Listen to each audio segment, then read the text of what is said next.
Mais c'est marrant quand tu parlais de phrases, de mots qui sont ancrés. Par exemple, quand on dit je suis bête, j'ai oublié ça. Il faut revenir en arrière et se dire ah, mais non, mais finalement je suis pas bête. J'ai juste que j'ai pas pensé à ramener telle chose. Ou... Exactement. Il faut faire attention à tous ces petits mots, qu'on les dise à soi, qu'on les dise aux autres. Ça a l'air hyper anodin, mais on implémente quelque chose dans son cerveau. Donc ça a l'air fou de se dire ça, mais c'est vrai, ça a été vérifié. Et alors il y a une expérience qui est incroyable, qui a été faite par un scientifique, je pense qu'il est chinois, j'ai évidemment oublié son nom, mais qui a pris de l'eau. Et l'eau, en fait, il a dit sur de l'eau, il y a 3 pots d'eau, et il y a un endroit où il dit que des mots positifs, de l'énergie positive, tu es belle, je t'aime, tu es magnifique. Un autre très neutre et un autre très négatif. Et c'est complètement dingue, mais les cristaux d'eau, les molécules d'eau, on a remarqué qu'en fait, les molécules à qui on disait des choses positives, elles ont une forme magnifique, et les molécules à qui on a dit des choses négatives, elles ont une forme, elles sont complètement décalées, enfin vraiment pas du tout harmonieuses. On est fait à 80% d'eau. Donc c'est vraiment intéressant de réfléchir à ça. C'est scientifique, c'est pas un truc qui est venu nulle part. Donc on dit que tout est énergie, les ondes et tout, qu'on y croit ou pas, franchement, ça a un impact. Voilà, c'est vérifié. Et c'est vrai que moi, ma vie a changé à partir du moment où j'ai switché, et que, comme par hasard, les gens qui sont toujours négatifs, qui pensent toujours qu'ils n'ont pas de chance, il leur arrive des choses négatives, ils n'ont pas de chance. Et les gens qui croient en leur chance et qui sont positifs, il leur arrive des belles choses. D'ailleurs, on dit en coaching, la croyance crée l'expérience. Ce que tu crois, en fait, ton cerveau va faire en sorte de te donner raison. Tu as besoin d'avoir raison sur tes croyances parce que c'est ta sécurité. Et donc, il va garder ce qui va conformer ta croyance. Donc, si tu penses que tu es malchanceux, eh bien, ton cerveau, il va garder les choses qui vont donner raison à ta croyance. Tu n'as pas de chance, d'où essentiel de travailler sur sa psychologie.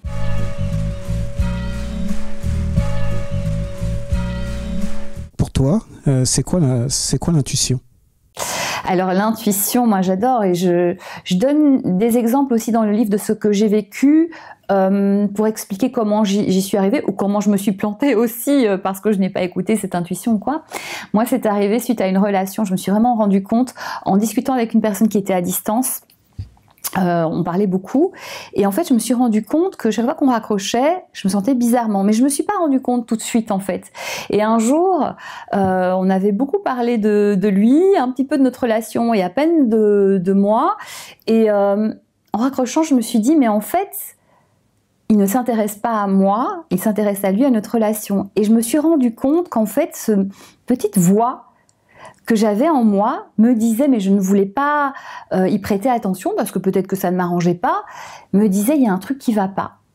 Et donc je me suis rendu compte en fait que cette petite voix qu'on a tous, c'est ce fameux tiens, c'est vrai, je l'avais senti, mais qu'on n'a pas voulu conscientiser, je l'avais aussi en moi, et je me suis dit ok, maintenant mon prochain job c'est d'aller l'écouter le plus tôt possible tant qu'à faire, et donc je me suis mise en quête de cette petite voix qu'on a tous. Alors ça peut s'exprimer de manière différente, mais c'est essayer d'aller rechercher ça, cette petite voix, cette sensation, voilà, comment ça s'exprime, parce qu'en fait, les réponses sont vraiment en nous, et moi, aujourd'hui, je l'écoute très tôt, et ça se vérifie, voilà, quasiment à chaque fois, quoi.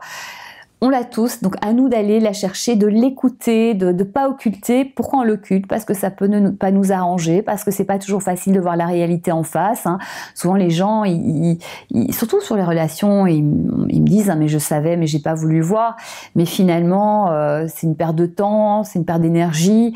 Donc moi, je trouve que la vérité, elle est beaucoup plus intéressante, parce que je dis merci à la vérité quand on est trahi, quand on nous fait un sale coup. Moi, je suis contente de le savoir, parce que je vais plus perdre de temps avec ces gens-là, que la vie me prévient. Alors j'essaie qu'elle me prévienne le plus tôt possible, mais à chacun de nous d'aller essayer de trouver ça. Évidemment, il y a des exercices dans le livre pour aller chercher ça. D'ailleurs, tu le dis dans le bouquin, justement, sur la partie croyance, soutien et croyances limitantes. Tu dis, en revanche, quand vous allez à l'encontre de vous-même, dans vos décisions ou dans la façon dont vous vous traitez, la vie s'arrange pour vous créer des embûches. Elles sont là pour vous faire comprendre que vous n'allez pas dans le bon sens, mais pour cela, il faut accepter de bien vouloir entendre ces messages. Oui, et c'est là qu'il faut un peu laisser tomber son ego.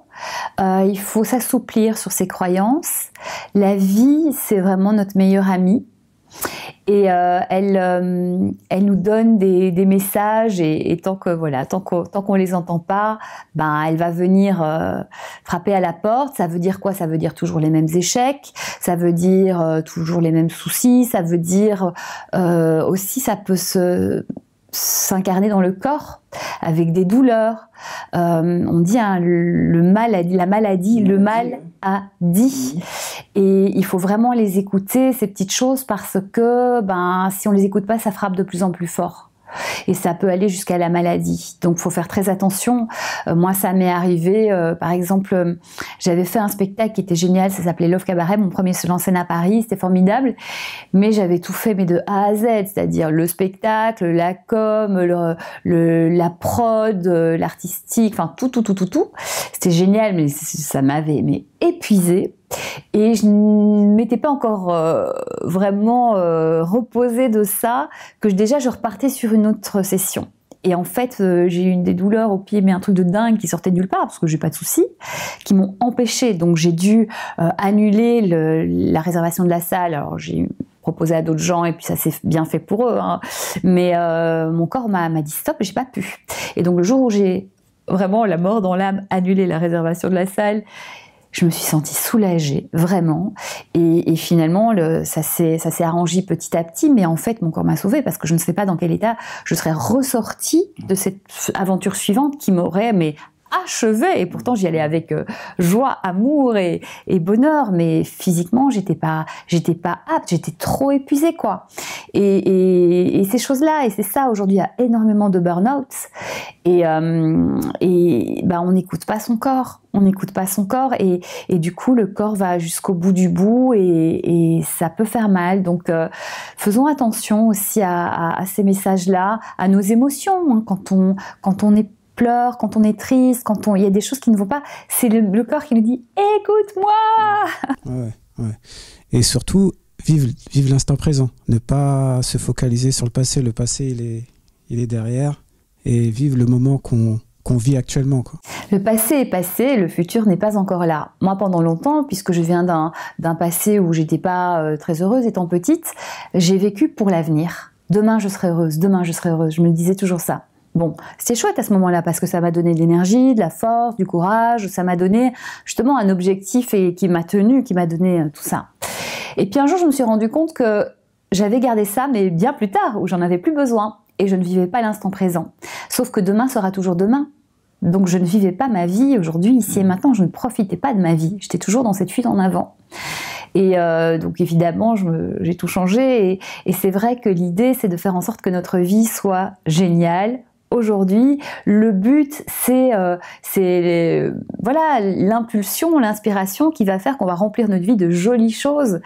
Et l'idée, c'est que vraiment, on ne vivra jamais qu'ici et maintenant. Donc, faisons en sorte que notre vie soit géniale, de la partager avec des belles personnes et sur le chemin de notre rêve, notre juste rêve. Parce qu'il y a des gens qui choisissent un rêve pour être riche, pour être connu, pour être des choses qui sont plutôt une compensation de ce qui manque en nous.